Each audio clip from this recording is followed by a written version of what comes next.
checked the details of that land, and I found that actually Kalonzo had acquired that land very well. So I would like to tell Deputy President Ruto to stop thinking that somebody of Kalonzo's stature and standing can do the kind of things he himself does when he sees any empty piece of land anywhere. And to say that they are... All right, that is that bit in defense of Kalonzo. If you listen to that clip further, then she speaks of Ruto, who's probably what it is that Kalonzo said is Arab Mashamba, one of the key people that we should be worried about when it comes to the aspect of corruption. Just to pick it up from this, before we even delve deep into the conversation, Joy, is it a scenario where an accomplice or a person who was privy to this information, decided not to speak about the crime that they had knowledge about back then when it was really necessary and important for us, and now they're coming out to speak about it when it is too late? When I heard Mheshimiwa Ngilu speaking, it reminded me of when we were children, and my sister and I would fight like cats and dogs. Yes.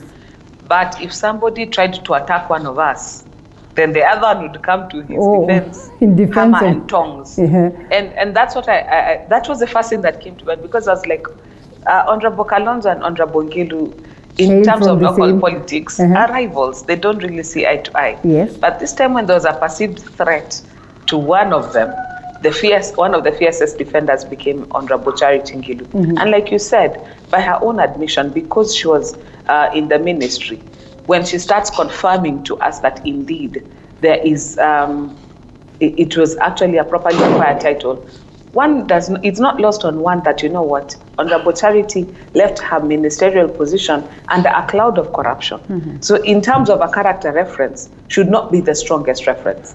And I'm on record as having said, sometimes when I hear the politicians pointing fingers in terms of corruption, it's the pot calling the kettle black. Many of them, if we actually just did a little homework and laid bare what we discovered, we would find that they have one or two things that were indiscretions, so to speak. But I also found it very interesting that Honorable Ruto felt that he had the moral authority to talk to Honorable Kalonzo about it. So that for me is what we call bare-knuckle politics, where you decide, as the young people say, katambe. It's gotten to a place where let it go. Let's kufa gari kufa dereva. And that's what came across. It's reached a time in politics where, like you said, everybody wants to fire the DP, and he is coming out also guns blazing. There's a time when he was making some form of diplomacy and trying to be, humble about things. But what we have seen this year is that DP has reached a place where he's taking no prisoners. He's come out like the guy in the movie with both guns removed from the holster, and is ready to take on anyone. What that also tells me is that also we've come to the place where in politics it's mkondo alala salam. Everybody knows that next year there is going to be an election. And that's why I think it was Honorable Naisula who tweeted and said, is it a transfer window for us politicians? This is when people are coming up with alignments. And I think we've gotten to a place where people have started choosing who they're backing up, and now it's no longer a secret. The people who, up to this point, are trying to be neutral, to be everybody's friend. But it has come to a place where you need to pick your friends, you need to pick your enemies, and you need to take your sides. But be that as it may, on the topic at hand, we cannot be defending something that is indefensible. Land grabbing by whomever it is done is indefensible. If there is an allegation, let us come out to allay the fears rather than to have mere denials. Because you can imagine the people who are living in Yatta and were probably on that land. We need to just find out, by the way, how are they doing? Is this something that they actually support or they do not support? But as Honorable Ngilu also said, the DP also has questions to answer in this court. So let's get to a place where we don't allow our politicians to get away with statements willy-nilly. Let's put them to task. Let them. But just how is that possible? How is that possible? If, for instance, we would take the case of the DP. I mean, for how long have we been talking about the issues of land? And we always say constitutionally, you can only confidently point a finger and say that, step out, or this is grave, this has gotten to a worse point. at that point where he is declared guilty, but he's not been, declared guilty in court of law. So in this case, would we say it is just shenanigans that are played about, in terms of politics, and we probably are not surprised with this? Linda, the Deputy President has been found guilty being culpable of land. He's walking grabbing. scot-free, so we cannot declare that. I with can confidence. give you a case. The court found him guilty for having acquired illegally the land belonging to an IDP called Muteshi. Muteshi, yeah. That is one example, and he was asked to pay a fine. Which so we have reference to make to these issues, but I'm not saying that just because it happened once, it's a guarantee that there's another one that... The point is, when I see the two leaders, especially as a young person representing the aspirations of many young people, when I see the Kalonzo and the Deputy President trading verbs on the issue of land, yes, I feel so bad about the future of this country. Because land in the past has been a tool of political mobilization. If you look at the issues in the coast, mainly has been the issue of land, yes, land dispossession of the locals, the real owners of the land in the coast region and many parts of this country. Have been people have come to grab their land. So land dispossession has been a major issue in this country. So it has sort of become a tool of political mobilization. Secondly, land is a primary factor of production. If we cannot have sufficient land, then we cannot have a good economy that we are talking about. So I see a total degeneration in the system of governance in this country. Because if Ngilu is coming to support Kalonzo, yes, just because they come from the same region and she wants to play local politics and be politically correct, I feel sad for this country. Then the need that the things we need to do as a country is to go back to what has been done in the past. Yeah. We have formed a commission of inquiry before to look into the issues of land. It's called the Ndungu Land Commission. That report is lying idle in the shelves. Right. I will wish Mheshimiwa James, if he was courageous enough, to start demanding these things from Parliament, seeking a statement from the Minister of Land and even the Presidency, that what are we doing with the report that was a public process, that was publicly funded. What happened to that report? What happened to the reports of the TJRC, the Truth, Justice and Reconciliation Commission report? And I mean, let's ask him that immediately. Predominantly on the issues of land and historical marginalization of this country. When we go down the memory lane, is when we can be able to get the real owners of this conversation that we are seeing the Deputy President and Kalonzo trading buffs. But far beyond that, Linda, there is an issue with the land question in the Republic of Kenya. And yes, before we get to that, before we even get to the aspect of the DP, I think it's important that we have Mheshimiwa address that one or speak about that one. And John Rongo at some point in time speaks of, a scenario that played out back then. And so most of the Kenyans will tell you that we have issues when it comes to the injustices that have been meted upon us, especially in regards to matters land. John Rongo says, my family of Mau Mau warriors was forcefully evicted from Kiambu to Lamu immediately after independence. Please highlight the plight of Kikuyus who were evicted after independence to less fertile lands. And every time we're talking matters land, and I think you were here the other time with PMG, it was really emotive. At some point in time, you can see how bitter people are when it comes to talking about land. And up until today, we still do not have answers to that. And when shots are being fired, it appears as though it's a political tool, but in real sense is, these are issues that are underlying and they need to be addressed. How best can we address this? One thing, Rinda, is that it will be too difficult for the sitting government to compensate all these injustices. Most of these injustices probably were done by individuals.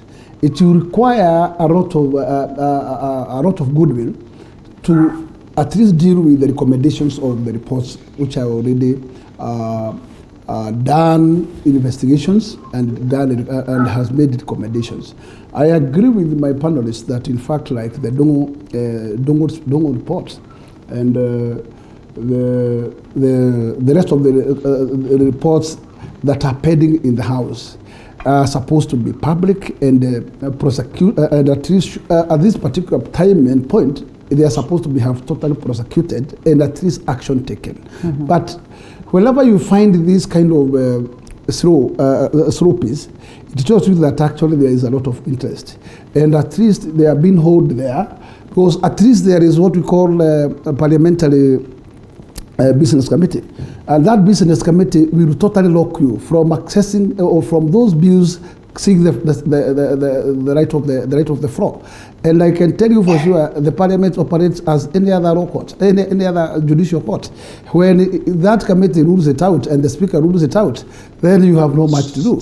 Unless then you appeal outside, where you must move to the court of law to challenge such kind of process. Because one, the speaker rules. At the end of it, that you can do, you appeal to the speaker, and that's the end of it. Once he makes his ruling, the House has made an election. Let me say, for such insincere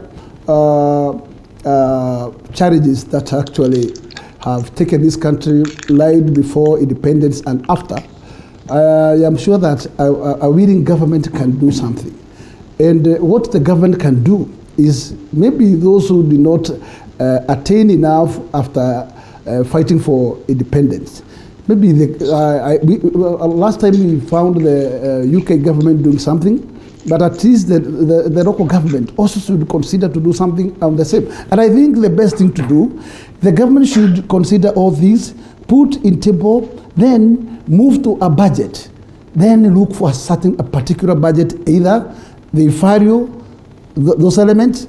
If they value the element in the magnitude of maybe 200 billion compensation, let us put that money in a particular budget of a year, or split it in a tune of 3 or 4 years.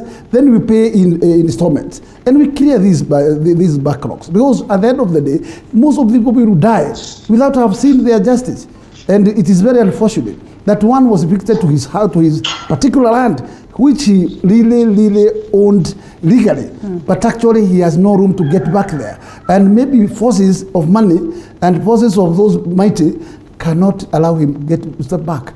Even we have the last concluded issues of 2007, 2008 crashes. Violence, yes. I also believe that those people who were evicted from their RADs have a right to sell back to sell their RAD, because that was their property and that was their asset. The fear that made those people not to get back to where they were does not mean it's a certificate to block them from accessing or getting selling of their property. Then you pack and go. Yes, because that was illegally somebody's asset and property, and the sitting government has a legitimate mandate by the Constitution to protect the people and their properties. Which probably they have not done so well. But as we drop that one and to the political situation in the country, the DP's hustler narrative has really gained momentum. The DP himself enjoys so much support, at least evidently from what we see today. And some of these supporters sort of feel like, he is being targeted just because he has gone out there and has been able to whip the masses to his camp. Joy, if we are to look at these narratives that are being coined right now at a time where we are in a heated political season, of what implications, one, would they be to the DP himself and his quest for 2022, and of what implications would it be for his supporters and generally the stability of the nation? I know, being alive to the fact that indeed land is an emotive issue, and corruption equally is one thing that we've really, longed to deal with. Now, one of the things that the government is doing is that we are currently in the process of, for lack of a better, let me use a pedestrian term, renumbering our titles and sort of putting them in an electronic format. What this is going to do is that it's going to make it easier and faster to track which titles are genuine and who are the holders. So like, for example, now if you try to do a search for a car, or if you're trying to register a company or to do a search for a company, go on your eCitizen and within minutes you have the information that you need. So what we have had, the perennial confusion at the lands office, is going to be dealt with once we are able to get everything electronically tracked down. Secondly, titles that are not genuine will also now be exposed because they will not be found on that online portal. Thirdly, we'll be able to ascertain the truth and the fiction. Because like I said earlier, there are times we've had allegations being made, but there's no substantiation. So at the end of the day, I think it is Nathaniel who said it's used more like a political tool rather than a fact of life. So, Yeah. for example, what Honorable Ngilu was saying should have been able to just refer us. A simple search should have been able to reveal whether or not what she is saying and what Honorable Kalonzo is saying is true, or whether it is character assassination.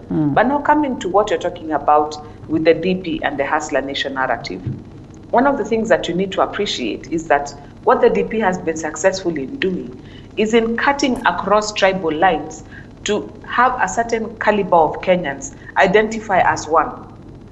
And that's why they call themselves a nation. Yeah. And what this has done, therefore, it has given an awakening and an awareness to, like, it's like what we saw in the United States, where you had these guys who are doing blue-collar jobs, felt that they were never participating in public life. And then along comes Donald Trump and he's talking their language, and they all galvanize against around him. Now, that is something like what you're saying with the Hustler Nation now.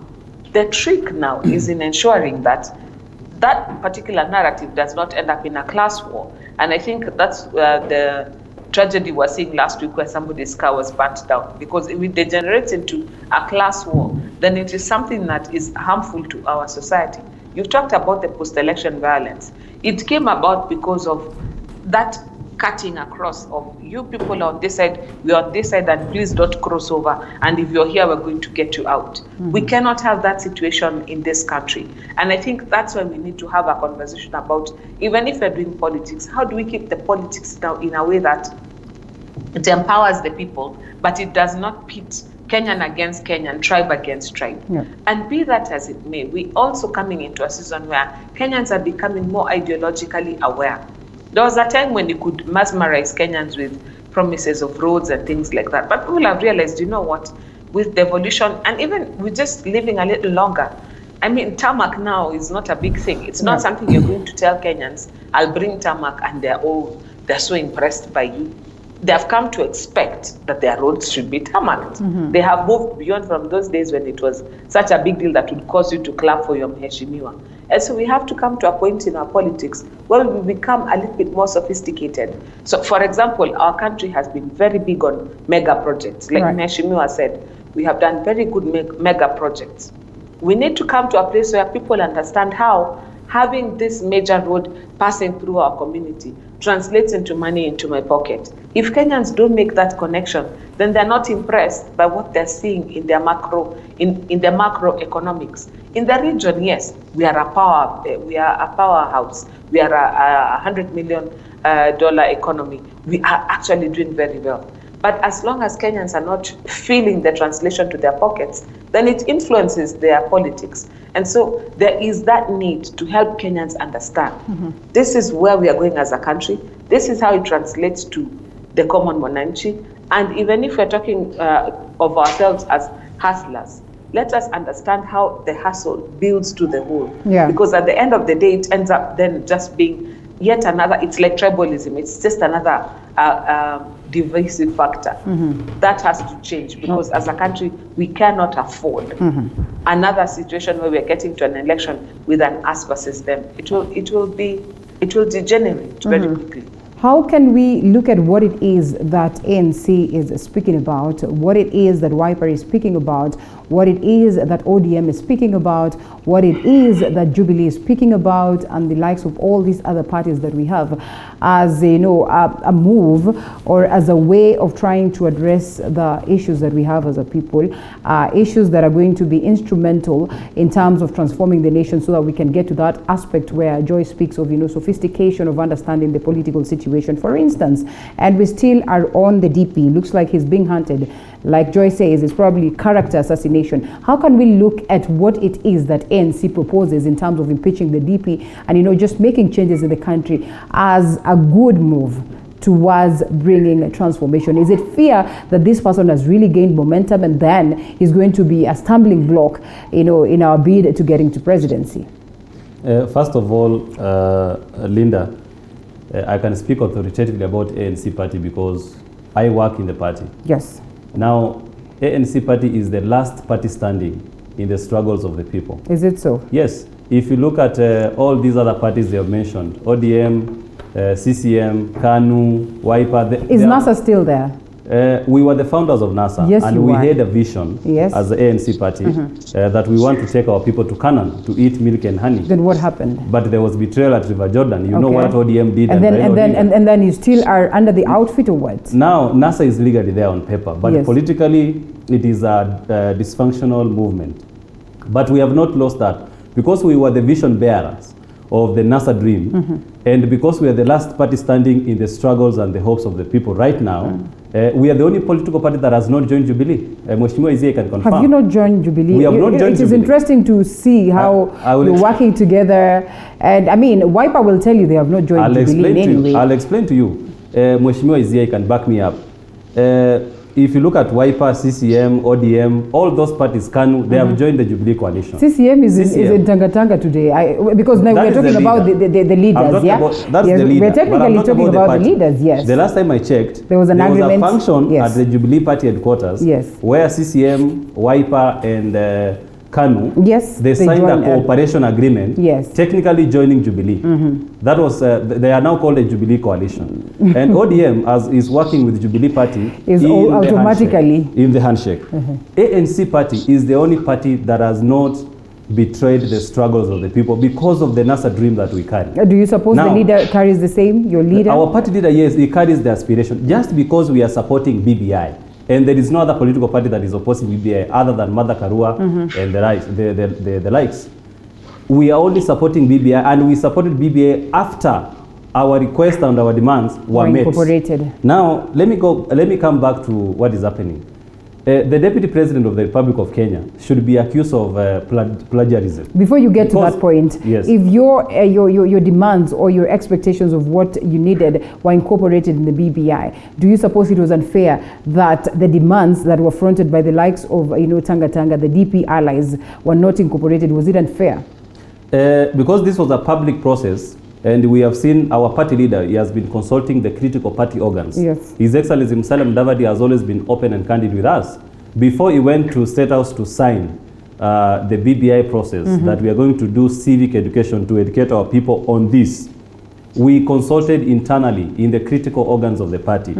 And we sent him severally during the Bomas 1, Bomas 2, to air the issues of the people and the issues of the party. And he saw Musalia Mudavadi is the only man who could stand out during Bomas and say, yes, we are talking about these things, but And what you can about the confidently private say that the sector? document has so much Yes. that is good for the people. Now, initially, there are issues we had with the BBI.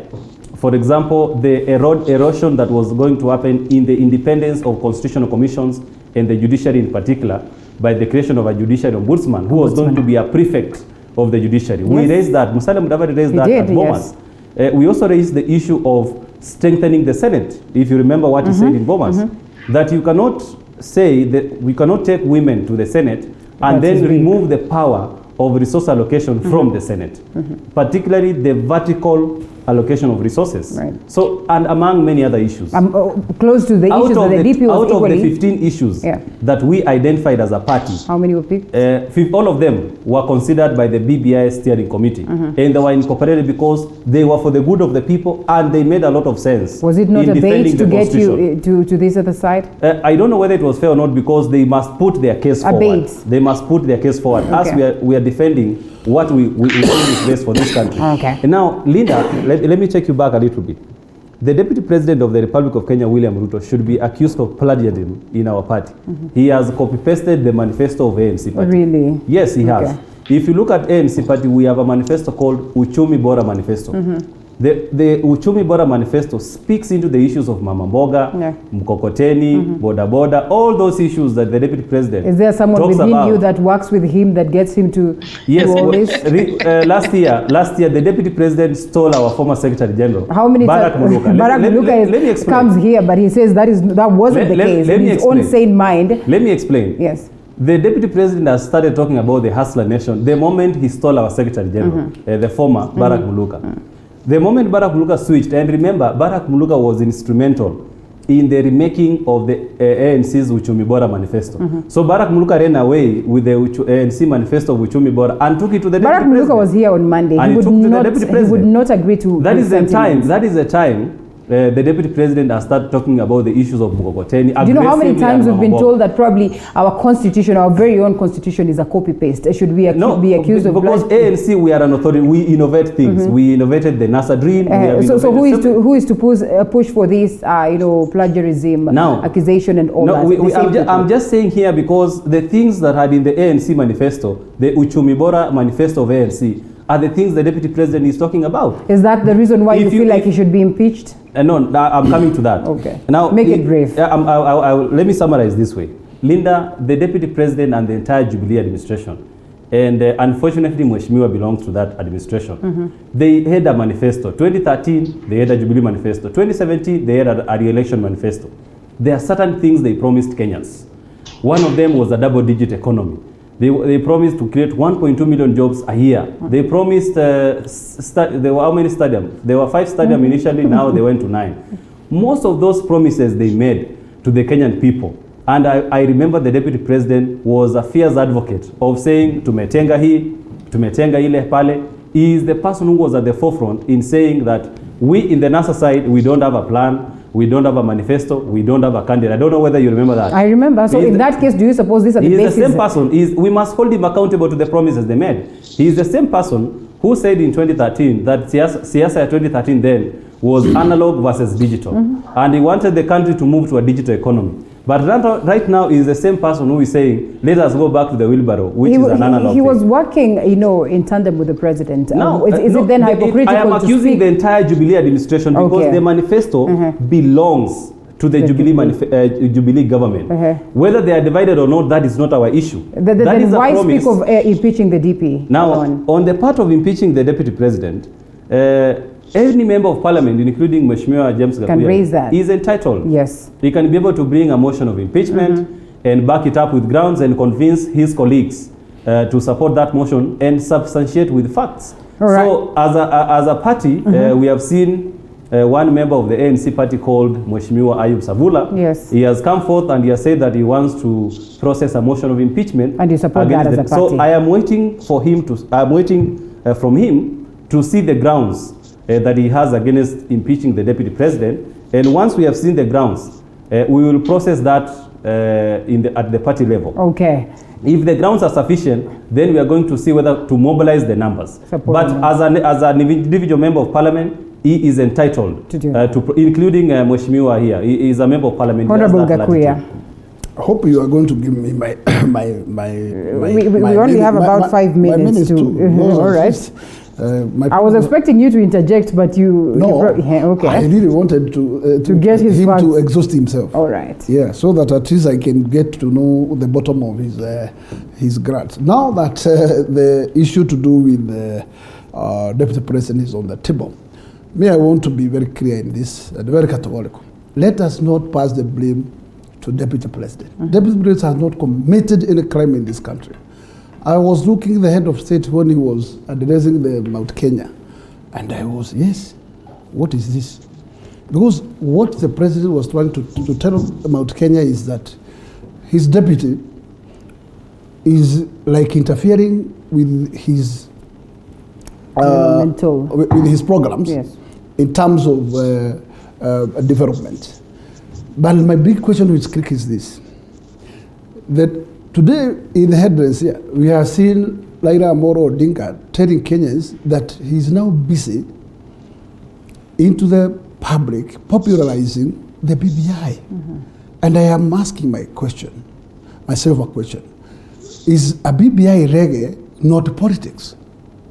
Are you not dealing with the public when you are popularizing BBI? Is that not really hurting your economic growth if Ruto is his meetings are hurting development growth? Okay. So I was wondering, are we living in two Kenya? Because there has not to be a Kenya for Raila and a Kenya for deputy president. Do you think that was unfair, looking at the political events I can tell you for sure, if the president DP has been performing... If the president want to be very neutral, He must play very neutral politics. And he must not be seen by any Kenyan or any person. Working in the same government, the DP says, I'm not going to, now that they have not incorporated what I fronted in the BBI, I guess I'll focus on this side on development. I'll allow them to push the BBI. Is that not frustrating the interest of the president? When One thing, leader, let us also do politics and argue as people living in this country are not people living in this space. And we remember very well that the head of the deputy president, most of his powers, because actually he enjoys powers delegated by the president or jobs delegated by the president. It is the president to make his deputy busy. It's not the other way around. So you feel like the constitution is very clear that the deputy president has no role. His role is to get into duties delegated by the head of state. Which the head of state is not doing as of now? I can tell you the works that the deputy was delegated to were already taken to somebody else, and we created another somebody by the name Chief Minister who takes over. Would it be unfair then for people to push him to resign? The people can push if they feel he's not doing. Or maybe suggest, because he feels like, well, after all, there's nothing I'm doing within the government. I can tell you for sure, our constitution outlined very well the duties of deputies, including the deputy governors. They are rendered to just fridge in the offices.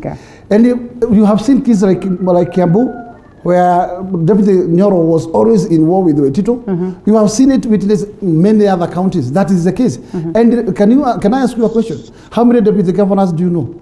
They don't speak. Is that a polite way of saying that we probably do not even need them in the first place? Can I say I just take a sample of one county, the county of Muranga. Have we ever heard of a deputy governor? You probably have never heard. Do you even know his name? Is that to say then we don't need this office? I can tell you, those I can call the bosses, the big bosses, must not infringe their deputies. They must also leave their deputies to breathe, because they are also political and they are in political offices.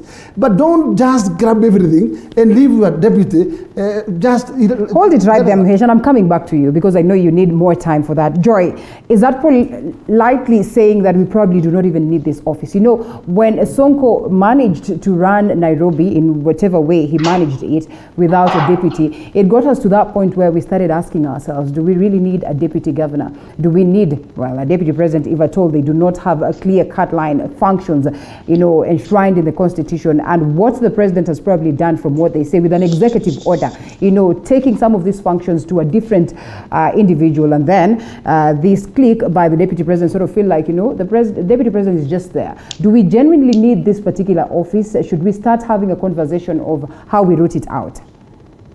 In the royal families, when a princess is married by a prince, one of the things they always encourage the couple is to have an heir and a spare. Yeah. So you give birth to the next king or queen and make sure that you've got one other child, that if something happens to the heir, we have a spare. Mm-hmm. And that's the context within which we have deputies in our constitution, and not vice, mm-hmm. as used to have before. Mm-hmm. So a vice president could not work substantively as the president because they were a vice president. But a deputy has got a higher responsibility because in the absence of the president, then they have enough authority to act as if they were the substantive office holder. Can the speakers do that? No, that is why we have deputies. Okay. The big idea is to ensure that in the event that there is a vacancy in the office of the substantive office holder, then automatically you've got somebody who has been working together with the substantive office holder to be able to pass the baton. The problem we have in Kenya, I think, is a problem of insecure leadership, mm-hmm. where the substantive office holders, like the example Mheshimiwa gave of Waititu and Honorable Nyoro, yes. is that you get to a place where you don't trust your deputy. You think that they are going to upstage you. What that does is that you end up in a situation like what we see in Pokot, where you choose a deputy who is such a wallflower that even if they go off to America and stay there for 6 months, nobody feels the gap. And that is wrong. What we need to have in this country, I think, is use some of these offices as an understudy, as a succession matrix. Why am I saying that? if you look at a country like Tanzania, CCM has been the only party in power ever since they got independence. But within the party, they have worked it such that the one who is currently in power is always training the next one, and when time comes, they move on, and they keep getting fresh faces coming into the same space. Contrast that with what we are seeing, for example, in Uganda, where you've had the same party in power, but you've also had the same person in power. In Kenya, with our system where we have term limits and we've got the office of a deputy, this is a chance for young people to be mentored, to be able to take over leadership. Okay. It's also a chance for fresh leaders to be showcased. So like even Mheshimiwa is saying, why should we not know who your deputy governor is? And remember, there was even an accusation of some deputy governors getting into depression and into alcoholism because of the frustration of having an office without any functions. And that's part of what BBI was even trying to cure, is to actually define some of these roles more clearly. But now if we bring it to the person of the deputy president, unlike a deputy governor who may feel beholden to the governor, the deputy president in and of himself was a party leader. He actually had an active role in forming Jubilee as a party. And so he's not the type of person who will sit and wait for you to allocate roles. That's why even when his official roles have been taken away, you see him crafting his own other agenda, inviting people to Karen, deciding that he's still going to run around and do politics. And he's unfazed, because in and of himself, he has the capacity to do this without the president. And I think that's why his dynamic is so different from a deputy governor. But like you said, why do we need these people here? The primary reason why we involved the office of a deputy was to ensure in the event that, for example, what happened to Honorable Laboso, the substantive office holder exits the stage, there is no gap. All you do is have the deputy step in. And that's what we've attempted to also do in Nairobi. Albeit in a bit convoluted manner, but we've tried to get our deputy to try and step in, even when they're not been put in place in the right time. All right, let's bring it back to Honorable Gakuya. We have about 1 minute to step out of the set. Well, if we were to look at all these scenarios, and you know, Joy brought a scenario of what is happening in Tanzania and Uganda, and you find that some of these deputies are not even known. And that is the reality of the matter. Why is it that there is so much desire for this one of ours to go out there and be known and be felt? And you know, on instances you've had them tell him, you know what, remember the Jaramogi scenario, remember the Moi scenario and how calm he was when, you know, Kenyatta was there. I mean, why is it that there's so much bile? Can I tell you, Rita? I told in the first I told you that me and you, we live here. Yes. We don't live in this place. So we know the genesis. And just look how the deputy president and his and the president, as a unit, as a team, came to power. And can you just even click back, see how these guys were marching, even in their wearing tie, they were matching tie, shirts, and everything. So they are like, actually, they were like, it is not the president deputy. It was almost like one unit. They were co-share. Co-presidents. Yeah, they are co-presidents. And that was it. And let me tell you for sure. In fact, even in your house, when your husband gives you a freedom to do what pertains, even when he is absent, then that just no, you know what the Constitution says. Let me see. Let me finish. Just get to know that, in fact, it is that partnership which is giving that goodwill. You see, that is on an individual basis, and maybe that's why today we talk of kumi yako, kumi yangu, when someone says, you know what, it is not. But actually, leader, let us be sincere people. Let us not be people of betrayal. Remember, leader, once you have a lander, I allow you to climb on it.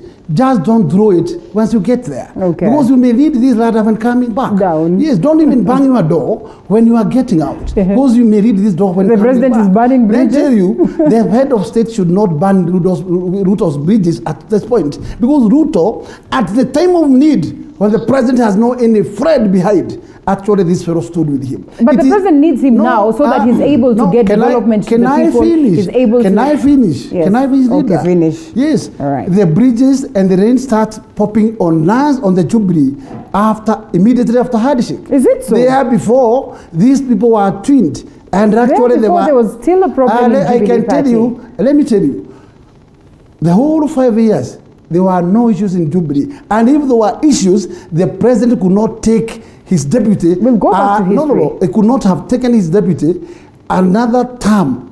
That is when the marriage could have died. Well, there was a problem. I mean, they said immediately after 2017, the DP went on the roads to start, campaigning. And the president was complaining about, well, at some point in time, he said, well, he's my errand boy, so when you see him around. But, it sounded like it wasn't genuine. At this point, maybe the handshake was not in existence. So it would be unfair to even argue that, before the handshake, everything was all good in Jubilee Party. I remember on numerous occasions, I was still hosting a show. We kept saying that, Jubilee needs to put its house in order. Linda, Kenya is hurting. The economy is not good. It's doing well. Many people are looking for jobs and opportunities, particularly young people and women. Yeah. As leaders, from whichever political party or from whichever level, we need to fight and root for our people. We need to make sure that the economy is working so that we can be able to expand opportunities to millions of Kenyans. Really, that is the problem. That is the challenge we have as leaders. Whether the president betrayed the deputy or not, whether Raila Odinga betrayed Musalia Mudavadi and the NASA dream like he did at River Jordan or not, that is not here nor there. We should not even be talking about whether the deputy president is busy or not. We want to see a government that is working.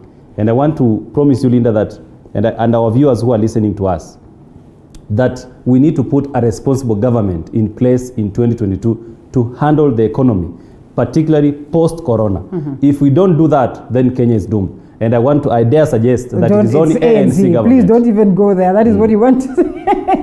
That it is ANC. And it is true. Is and it is true. true. Mheshimiwa Musalia Mudavadi has the requisite experience to do this job. Joy, wind it up for us as you... You called the ANC spokesman. He must ensure that he has plugged for his party.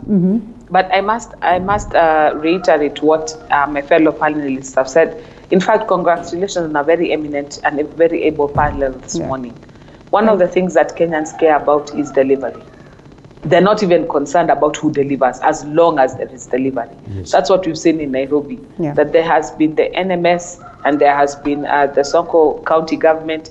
And when you talk to Kenyans on the street, they have some sympathy for Sonko because they voted for him, but they are glad that NMS is delivering. And that's why there are no riots in the streets demanding, give us back our governor. It's because Kenyans care more about delivery than they care about the intrigues of who did what, who betrayed who did. And so that's something I think our politicians need to grow. We don't care what facts you have, we don't care what you do. If at the end of the day you deliver to Kenyans, you're welcome to play your games for as long and as much as you want.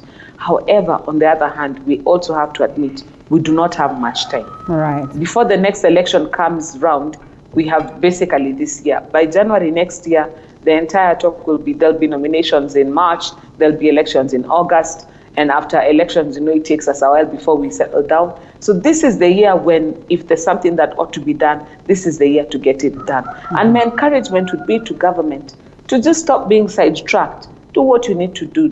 Deliver what you need to deliver. Even for the politicians. Yes. This is the crunch time. If you're laying strategies, for example, ANC, they're very keen on taking power. You can see that they are organizing. This is the time to do it. So even as individual parties, this is the time to start thinking, what is our vision for Kenya and how can we articulate it? Because in terms of the Jubilee government, it's in the winding down now. This is the last year to sort of wrap up everything and tie it off with a ribbon. Indeed, so for moving forward, we need to start getting that imagination of what Kenya tomorrow would look like. And so this is the time to start selling that dream. All right. Thank you so much. We're closing it. Make it 30 seconds. Make it 30 seconds. Knowing that, from what we hear, Jubilee has failed us. Really, I don't want even to indulge with issues to do with Jubilee. I only want to tell my panelists issues to do with Ruto's landing away with their programs or with their manifesto. I would say they had time enough to exercise their manifesto. It cannot be only in the locals forever until when they expect to rule this country. No, whether they're in government or not, Mudavadi is capable of starting doing something. Show us what you are expecting to come to do to us. But you cannot He's been at the top of the hill at you some cannot be point. permanently. No, he has done a lot for this just country. talking, Yes. and no single action. He has Just done- start showing us. Linda, Kurubaros are latitude so of We're one cheap. closing it. I don't know whether he's done much. To, 1 minute, not for much. people's- No, 1 minute We is know, too we much. know the track record of Musada Mudavadi. Do we? And yes, 100%. we know when he was in Treasury, when he was in agriculture, transport, local government, all Okay. these, many Kenyans know that he has done. In fact, his name is flourishing in the reputation of being a performer. He's probably but, just but beyond amongst- that, even the NASA manifesto was a copy-paste of ANC manifesto. Where it was written ANC, it was changed to NASA. Right now, instead of the deputy president implementing the Jubilee manifesto, he is now copy-pasting the ANC manifesto. So someone The spoke Uchumi about Bora the manifesto. tortoise. If you're in the race of tortoises or tortoise, you do not go out there bragging that you probably have done much. I don't know whether he's done No, we much. are not in and government. I'm not trying to suggest but that. despite the fact that we're not in government, Yes. we are sponsoring bills through our MPs. All right, and we you've seen close that. it. I've cited many examples. We close it at that. Joining us via Skype, Joy Mudivo, We are very good friends of Executive government. Director of East Africa Center for Law and Justice, Nathaniel Mungare, ANC Youth Spokesperson, and James Gakuya, Member of Parliament, Embakasi North. It was good having you this morning. We close it at that. Thank you for your feedback back at home, and thank you for watching.